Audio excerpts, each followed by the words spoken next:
আসসালামু আলাইকুম। চলে এসেছি নতুন আরও একটি রেসিপি নিয়ে।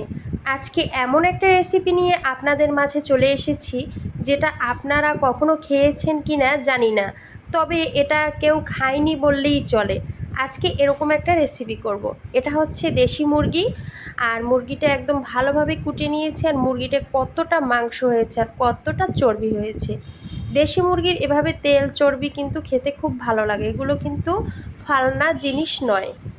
আজকে কিন্তু তেল ছাড়া মুরগি রান্না করে দেখাবো। এজন্য মুরগির তেলটা কিন্তু কড়াইয়ের ভিতর দিয়ে দিয়েছি, গরম হয়ে কিন্তু তেলটাও ছেড়ে দিয়েছে।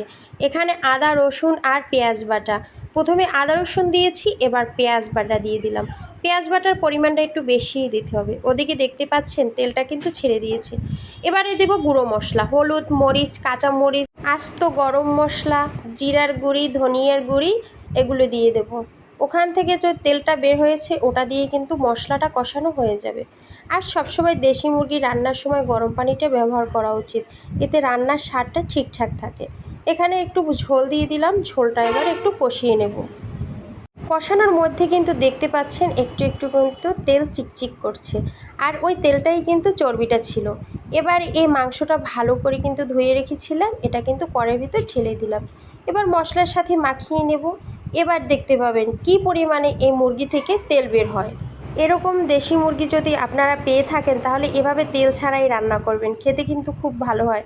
মাঝে মধ্যে কিন্তু আমাদের বাসা বাড়িতে এরকমের মুরগি আনে যেটা কিন্তু একদম তৈলাক্ত, মানে ধান খেয়ে এতটা তেল চর্বি হয়েছে, আর এটা কিন্তু এভাবে রান্নাটাই মজা। একটু ঝোল দিয়ে ভালোভাবে কষিয়ে সরা দিয়ে ঢেকে রেখেছিলাম 5 মিনিটের মতন। আর 5 মিনিট পর উঠিয়ে দেখলাম, দেখুন তেলটাও উপরে জেগে গেছে আর মশলাটাও কষানো হয়ে গেছে। কতটা তেল বের হয়েছে, কারণ মুরগির অধিকাংশ জায়গায় তেলটা রয়ে গেছিলো, সেটাও কিন্তু এবার গরম পেয়ে বের হয়ে গেছে। আসলেই কিন্তু খুব মজাদার একটা রেসিপি, একদম খুব সহজ।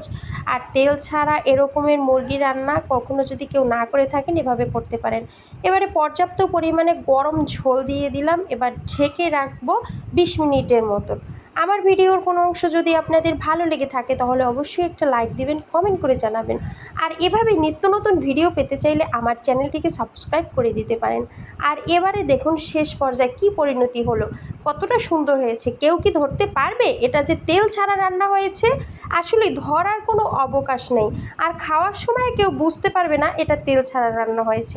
আজকের জন্য এই পর্যন্তই। সবাই সুস্থ থাকবেন। আল্লাহ হাফেজ।